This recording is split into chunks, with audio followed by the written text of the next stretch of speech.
So you may remember a week or so back we did a retrospective look at His Name Was Jason.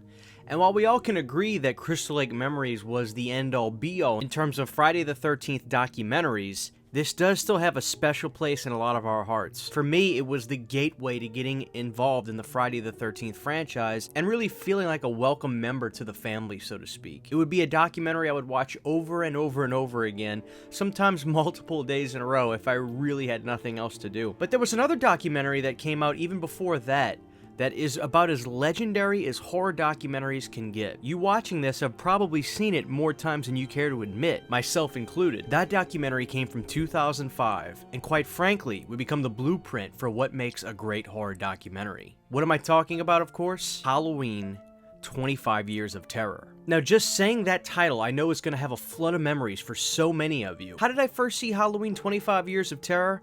It was a little unorthodox. One thing I should say is right when I got into horror around the late 2000s, I remember watching Halloween 3 and becoming a fan of it. Mind you, at this time, I remember joining some Facebook groups that were Halloween 3 appreciation pages. And at this point in time, my perception was that the film was still hated so much that people that didn't like the movie would go into those groups just to say, it sucks, it's not a good Halloween movie. I felt completely ostracized being a fan of that film at the time. Well, one day on YouTube, my wife, who I was dating at the time, sent me a link and says, oh my god, you won't believe this. It was the excerpt of Halloween 3 from this documentary separated and uploaded to YouTube by some random account. Maybe somebody burned the DVD and just put the Halloween 3 section on there. I was in shock hearing this voice talk about Halloween 3 and seeing Tommy Lee Wallace describe why he was making the movie he did and how proud he was of it. And what really got me was at the very end, hearing the man himself, Mustafa Akkad, say, Halloween 3 was a good movie, but it's not a Halloween movie, but it was good by itself. Vindication! I felt so good, I felt validated. It felt like, okay, if the boss man says it's a good movie, then yes, damn it, it is a good movie. Granted, now that I'm in my 30s, I could give a rat's ass if I like a movie and other people don't, but at the time, just getting into the Halloween films, I was so happy to see the man himself say he liked the film. And it was so interesting hearing Tommy Lee Wallace talk about the film in a positive light, learning that there was fans for the movie. I realized I had a lot to learn about the Halloween fandom and franchise. Later on, I would get a box set that you would see behind me, this Halloween 30th anniversary commemorative set. Now, I remember getting this set and just being floored by the packaging, seeing Michael Myers' face on the front, and sure enough, on the back side, I saw that one of the discs was Halloween 25 Years of Terror. And I was like, what is that? Sounds cool. Sure enough, I popped it in, and there it was. I eventually saw that Halloween 3 segment. Halloween 25 Years of Terror is one of the most blueprinted horror documentaries I've ever seen. This is the format that the fans continuously want, and even now want an updated version of this. Maybe we'll get that one day, but if not, I still say this is a great documentary. I actually think that this documentary works as a twofold thing now. It does chronicleize the films up until that point, which was Resurrection, but it's also this really nostalgic timepiece. It's weird how time flies, because now you look back at this documentary and realize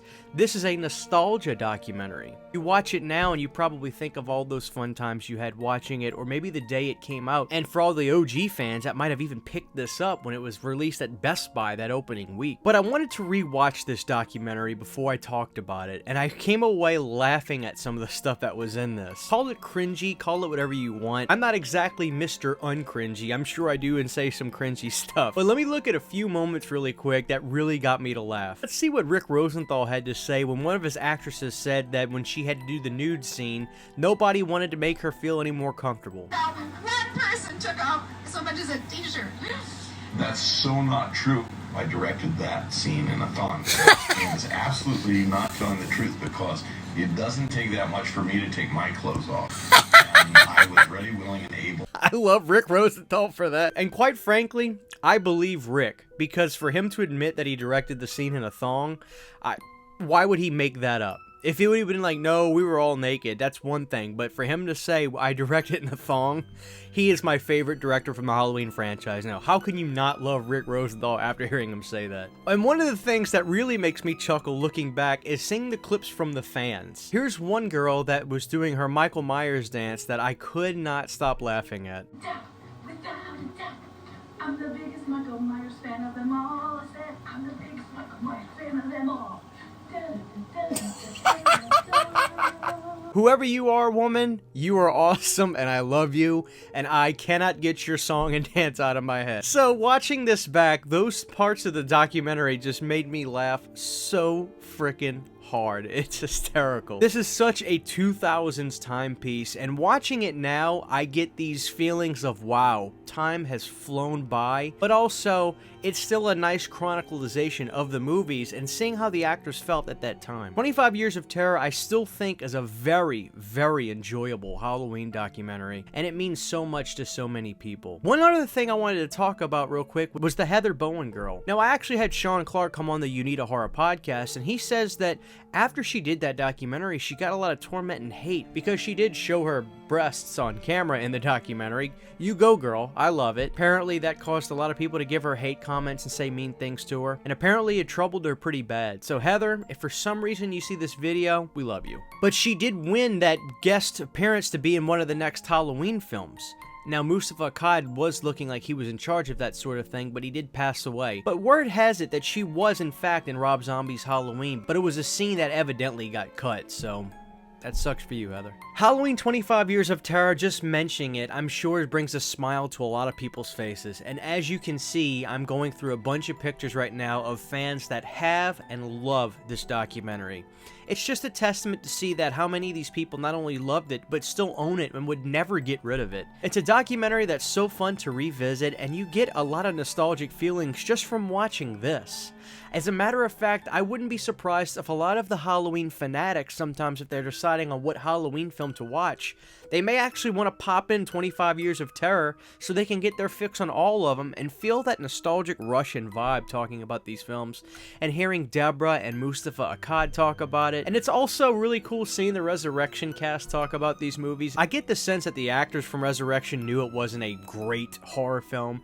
It just was what it was, and quite frankly, it makes me respect them a lot more. So guys, if you haven't watched this in a while, I urge you, go to that DVD shelf, pop in Halloween 25 Years of Terror, and be rushed with nostalgic vibes, thinking back to simpler times when maybe you were a big Halloween fan, but there wasn't much YouTube going on, and you were an internal Halloween fan, and you just loved the movies, but you never were able to connect. And look forward till today, where we can not only talk about all these Halloween films, but do retrospectives like this video on the documentary itself. Halloween 25 Years of Terror is the blueprint of documentaries that horror fans want more of today, going through the movies one by one. Crystal Lake Memories shows that it can be done and done extremely well despite a long time frame of a documentary.